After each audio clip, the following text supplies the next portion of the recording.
Hello everyone, this is Brad Tenen again from Best Wealth Management. Thanks for tuning in to this market volatility series. Today is part 2, but if you missed part 1 on tuning out the noise, then I encourage you to check out the link which is posted below this video. Again, we're doing the series here so that we can help you to have some concrete factual information that will help to hopefully ease some of the fears, concerns, and anxiety that you have or that you possibly have regarding the recent market volatility and declines that we've had and seen. Today is part 2, and it's titled Market Declines Are Normal and Necessary. And one of the key components to investing in the stock market that people need to understand and possibly even reframe their expectations around is that without risk, you can't have a corresponding level of return. There's a direct relationship. The more risk that you take, the more that you would expect that your return would be. Recently had a client email me and said the following, quote, "I really do not like the idea of our portfolio dropping 10% or more in 1 month," end quote.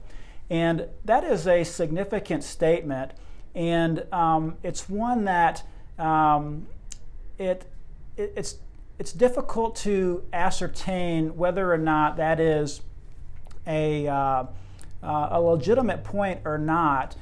Because if a person has a long-term goal, such as retirement, for example, and they need to achieve a fairly decent rate of return, then they're going to have to understand that there's some risk that needs to be taken in order to receive that return. There's really no such thing as a safe investment that will generate a 10% per year return for you, which historically is what the U.S. stock market has delivered. Another interesting quote that I recently ran across was from a professor, an economist, and a Nobel laureate by the name of Eugene Fama. If you do not know Eugene Fama, I would encourage you to Google him. He is one who has essentially helped us to define the investment strategy that we employ for clients today. And some of his research goes back decades and has been proven and tested throughout time. But what he recently said was the onset of volatility should be associated with price declines that increase expected returns going forward to compensate investors for the higher volatility. Now let me repeat that again. The onset or the beginning of volatility, which we're currently experiencing, should be associated with price declines, which obviously is true. We've seen our portfolios decline in value due to the recent market volatility. And with the price declines that increase expected returns going forward.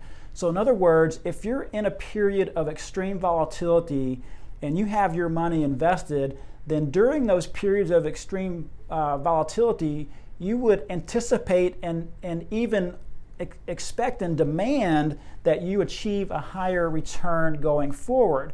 And that basically helps to understand the concept that when there's a potential for risk or even great risk, there's the potential for much higher return.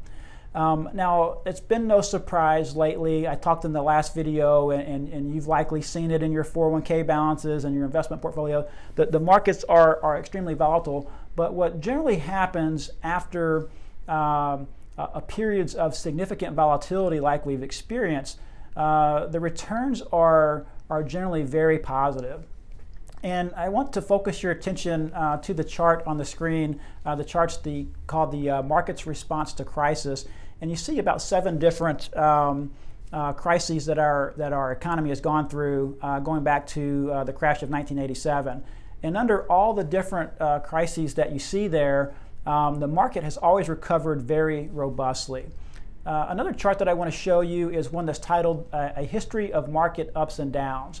And what this chart is showing you is that it shows you all the bull markets, which would be defined as a stock market performance greater than 20%.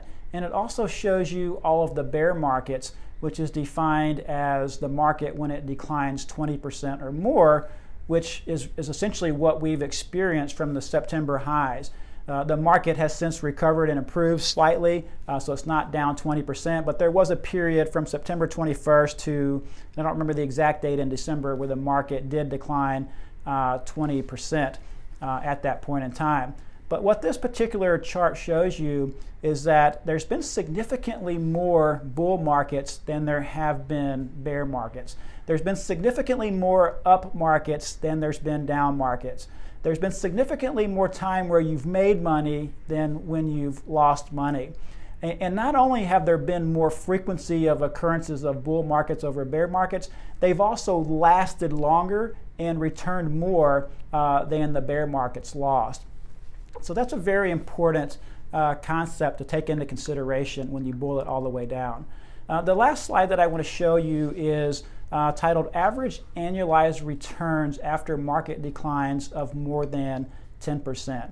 What you can see is that whenever the market has declined by at least 10% or more, the following 1 year return on average has been 11.2%. The following 3 years on average, when the market has declined by 10% or more, has returned 10.2% per year. In the following 5-year period, 9.6% per year. Those are very healthy returns that a person wouldn't experience if they panicked and were to get out of the market. So I want to encourage you to possibly reframe your expectation that market declines are not only normal, but they're expected and necessary. So hopefully this information has helped you to understand a little bit about how historically the stock market has worked, and possibly helped you to have a little bit more comfort in dealing with the recent volatility that we're experiencing. Again, if you missed out on part 1 of the volatility series, then you can find the link below this video. If you're new to this video blog or our blog post in general, then feel free to sign up for our e-content, which is also directly below this video. And again, remember that market declines are normal and necessary. Thanks for tuning in. I'll see you next time.